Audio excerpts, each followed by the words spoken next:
How y'all doing? What is up? Got another video. Stumbled up on an idea that I like.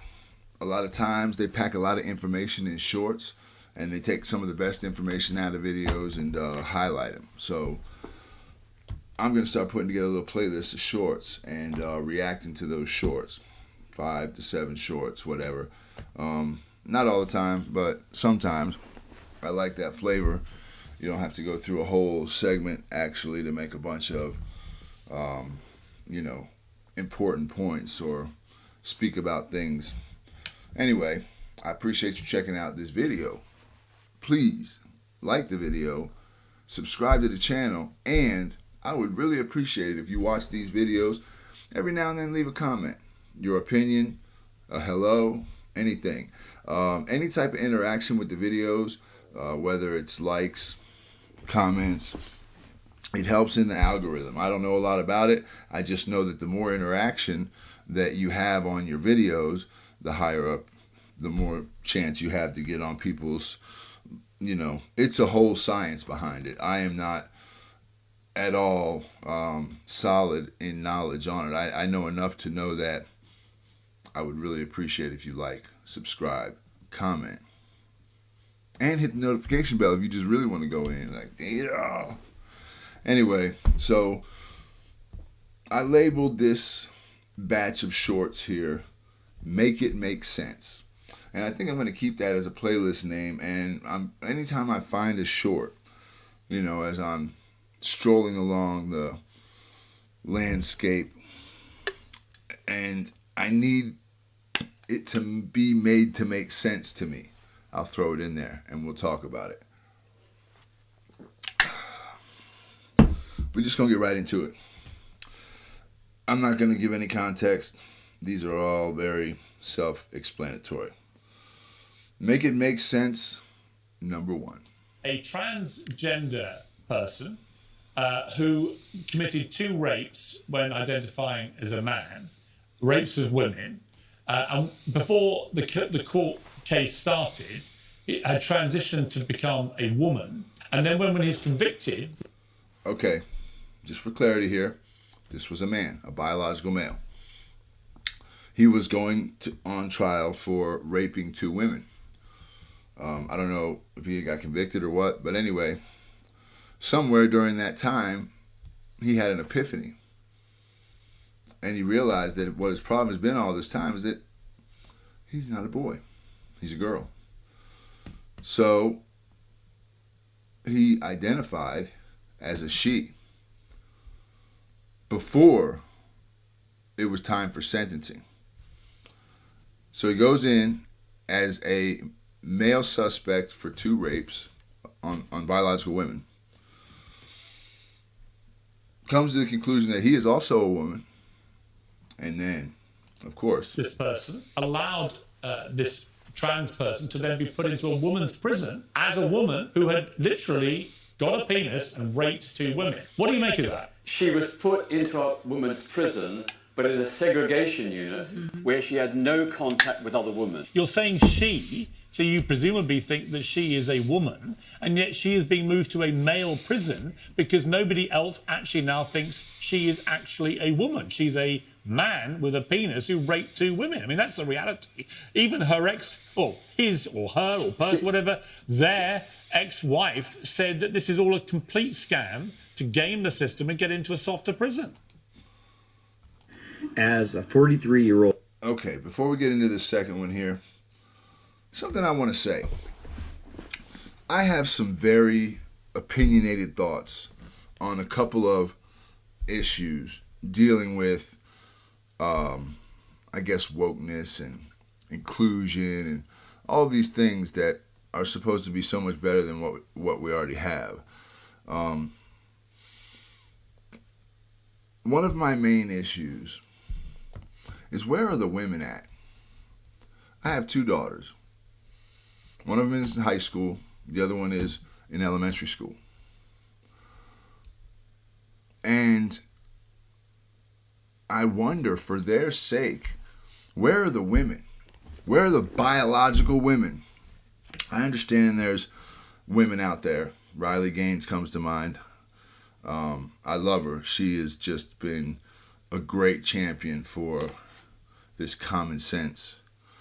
And I say this in a lot of videos, and anytime I bring up where's the women, I'm probably always going to preface it with this, because I always want it to be understood that I understand that cancel culture is real, that there are real life consequences to saying what a few years ago would not have batted an eye, you know.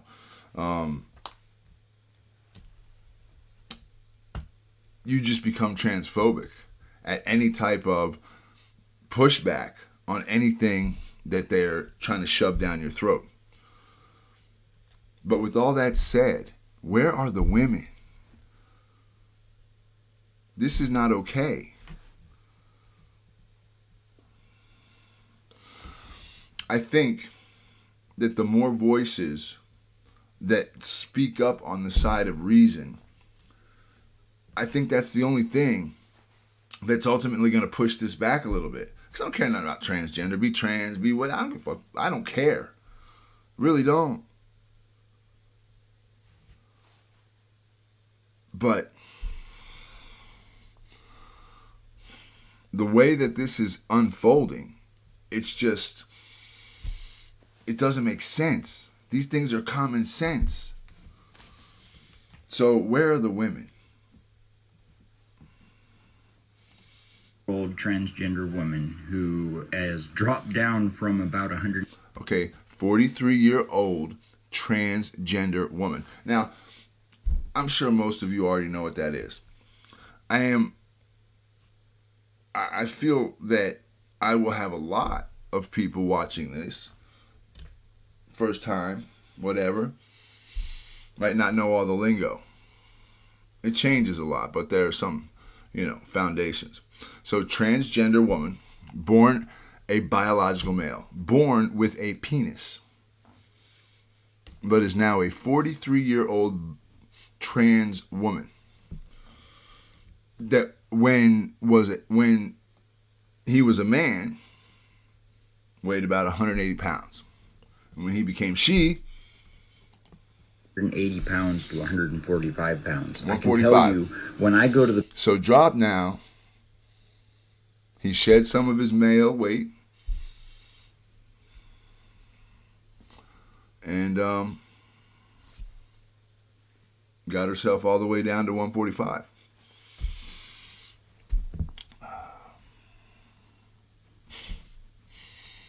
The bathroom, I feel vulnerable. And the biggest thing that's made me feel recently very vulnerable. I'm sorry. I'll be quick. 43-year-old biological male who is now a trans woman went from 180 to 145. And that drop in weight has made them feel vulnerable when they go to the bathroom in public bathrooms. They feel vulnerable. Was when I realized that the first people who ever see a trans woman as a true woman are women and predatory men. Okay, so I'm sorry, but I am absolutely done respecting people who could not care less about what my opinions are or for my own safety. This trans woman doesn't want to have to use the men's bathroom because he feels vulnerable. Well, what about all of the women who feel vulnerable, having their women-only spaces basically taken away? You're 145 pounds now. Okay, that's still way more than a lot of women. What's a 5-foot woman who's 100 pounds supposed to feel when you show up, sir? Okay, obviously she's not going to feel safe. Last year, my 11-year-old daughter was in elementary school here at Chico Unified. We got to stop that one. This one here is serious. But I want to go back to the last one. Make it make sense. One of the big issues in this whole situation, just with this woke shit in general, is as intelligent human beings, even semi-intelligent human beings, how are the people, the individuals that are advocates of this wokeism, how are they able on every corner to be so hypocritical?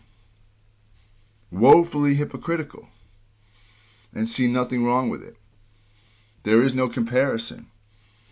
The woman, the biological woman, and her feelings and her discomfort about walking into a public woman's bathroom and seeing a dick, that doesn't matter.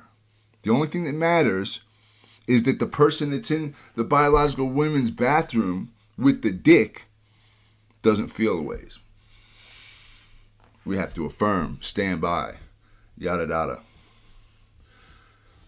How is this hypocrisy a thing at such an obvious level? Last year, my 11-year-old daughter was in elementary school here at Chico Unified, and her elementary school transitioned her from female to male behind my back. Shortly before... Was in school. I hate to keep stopping these things. When I'm stopping them, I don't think I got to explain it to y'all, because I know if you're watching these videos, you got some sense. I'm stopping it so many times because these are the amount of times that in my mind I can't process what the fuck. What? So, her daughter, I'm sorry, I'll be quiet. Last year, my 11-year-old daughter was in elementary school here at Chico Unified, and her elementary school transitioned her from female to male behind my back. Shortly before this happened, my father had recently passed away, and I was diagnosed with breast cancer. My daughter was distressed and began questioning her sexuality, so she decided to reach out to a wellness counselor at her elementary school. The day my daughter shared with her guidance counselor that she felt like a boy, the counselor immediately affirmed this new identity. This was a time when she needed me the most, and you kept it a secret from me. Treating every parent as a potential threat to their kids is wrong. But regardless of what people say, I love my children, and there isn't anything they could ever do to change that. The part that blows my mind is, you mean to tell me that they had Leah Thomas, a man?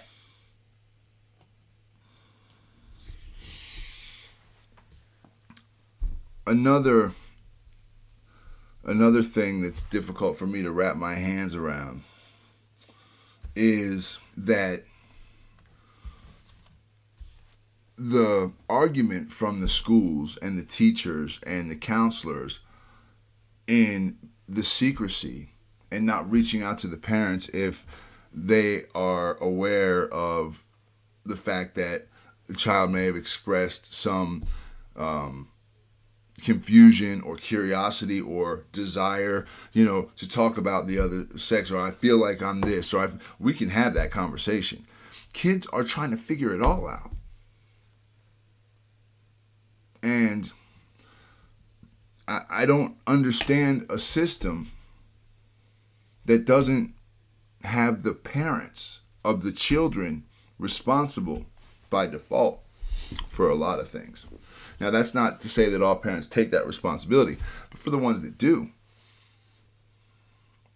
teaching your children about sexuality, teaching them about their ability to explore that first of all, I don't care if you're homosexual, heterosexual, bisexual, trisexual, flysexual, I don't give a shit. 6, 7, 8, 9, 10, 11, 12. I understand you might have little boyfriends, girlfriends, little crushes, whatever. I get that. But if you're a parent, you know what I mean when we're talking about the discussions about sexuality. And in a way that we would never present it in a heterosexual manner in public schools and in children's settings, they're doing it on the LGBTQ side. They have books in elementary schools that talk graphically of sex, not just the nuts and bolts, no pun intended, but the feelings and the sensual desires and things that 48-year-old divorced mother of 3 that has an empty nest that likes to lay in her bed on Sundays and read romantic novels. That's the type of shit she gonna be keying in on, not children. I can't tell you how many different board or school meetings I've listened to where these parents read excerpts from these books, and it's not all the same book. it's all talking the same shit, though. And I'm not approved by any means. But, so, I don't understand how